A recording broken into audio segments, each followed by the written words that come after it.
galera, sejam bem-vindos. Vamos para mais um vídeo falando aí do Campeonato Brasileiro. Última rodada aí do final de semana, né? Rodada aí de 29 e 30 de agosto. Hoje, dia 31, 10 horas da noite. Vamos comentar um pouquinho aí sobre o que a gente viu aí na rodada do final de semana. Bom, começando aí pelo meu time de coração, o Flamengo enfrentou o Santos na Vila Belmiro. Um jogo bom, de muitas chances para ambos os times, né? Muitas chances criadas por ambos os times. O Flamengo conseguiu sair com a vitória por 1-0. Lances polêmicos, né? O VAR interferindo aí em dois gols do Santos. O primeiro numa jogada clássica, né, de ultrapassagem do lateral e o cruzamento para o meio da área, né? E, enfim, o VAR conseguiu ver um impedimento ali de milímetros, né, centímetros. A mesma coisa aconteceu no segundo gol, aí já com um pouco mais de polêmica, a decisão do árbitro, né? O árbitro de vídeo viu ali que tinha impedimento, a posição de impedimento, mas aí foi decisão do árbitro de campo decidir se o jogador do Santos interferiu na jogada ou não, se ele teve interferência ou não. Mais ou menos para resumir, né, para que fique claro o que seria interferir ou não na jogada de um jogador impedido. Imagine que um jogador que para na frente do goleiro e fica ali dançando para que o goleiro não enxergue a bola. Isso aí é uma forma de interferir na jogada. Ele não vai receber a bola, ele não vai participar de nenhuma tentativa de receber a bola dentro da área, né, ou de tentar fazer o gol, mas pelo fato de ele estar atrapalhando o goleiro, isso aí é considerado impedimento.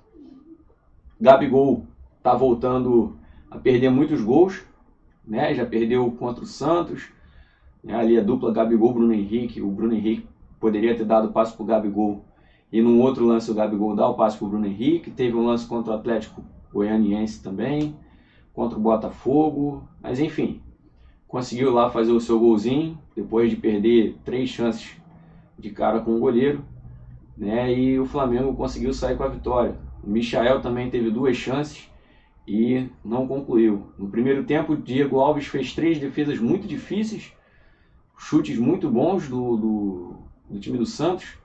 O Marinho e o Soteldo tocaram uma zona na defesa do Flamengo.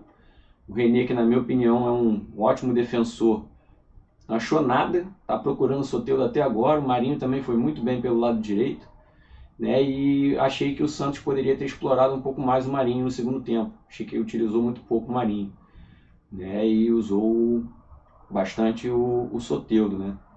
Foram mais de 20 finalizações do time do Santos, né? Algumas muito perigosas, que não foram na direção do gol, mas que assustaram, né? Como uma bicicleta dada por um dos jogadores do Santos.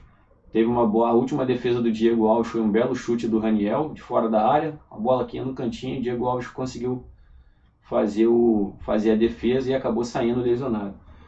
O Gabigol também teve uma torção no tornozelo, passou a ser dúvida para o jogo de quarta-feira, né? E enfim, resultado esse aí que deu mais 3 pontos para o Flamengo e deu uma aliviada na pressão que o técnico Domenech Torrent vinha sofrendo, por conta principalmente das suas escalações e substituições, insistindo aí em colocar o Vitinho. Isso aí para muitos flamenguistas já foi um alívio do Vitinho não ter entrado nesse jogo, já que nos outros jogos ele entrou e entrou mal. Agora a gente vai falar aqui um pouquinho do jogo Botafogo Internacional. O Botafogo está ali tentando subir degrau a degrau na tabela. O primeiro gol do Internacional não tem muito o que falar, né?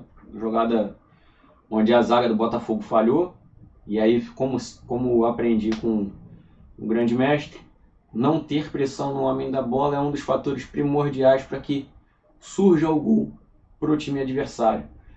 E aí teve o cruzamento para o Thiago Galhardo que vem fazendo um ótimo campeonato, finalizou de cabeça.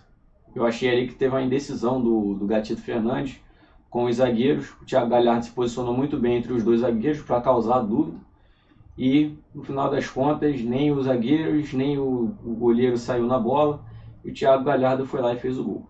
A polêmica nesse jogo ficou por um lance onde o VAR interferiu no lance de gol do Botafogo, né? E é um lance bem polêmico.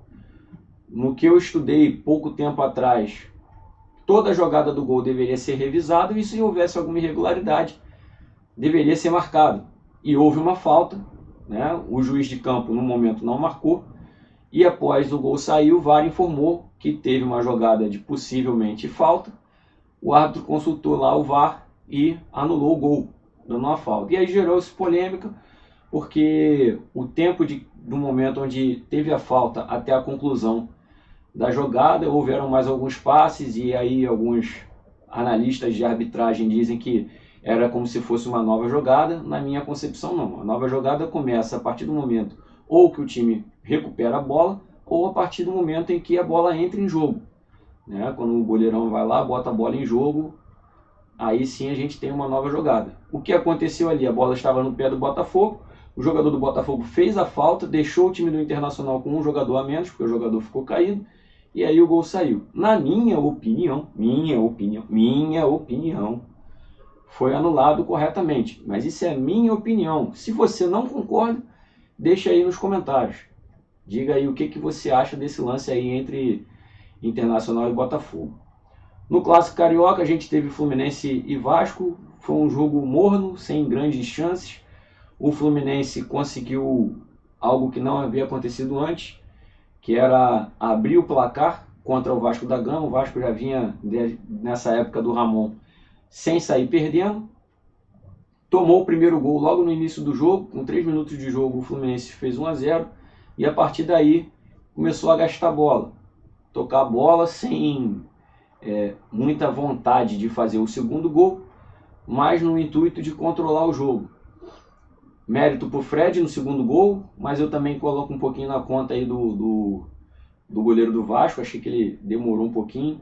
Depois, com calma, vendo no replay, é aquela bola que ela sai, mas sem girar, ela sai reta, parada, né? Então ela tem uma variação considerável aí, que pode ter atrapalhado o goleiro do Vasco, mas ainda assim, pela distância, eu acho que, pela distância e pela altura, o goleiro poderia ter pegado. Falando em dificuldade do goleiro, a gente não pode deixar de falar do Clássico Paulista, onde os dois goleiros tomaram um gozo ali que complicado, viu?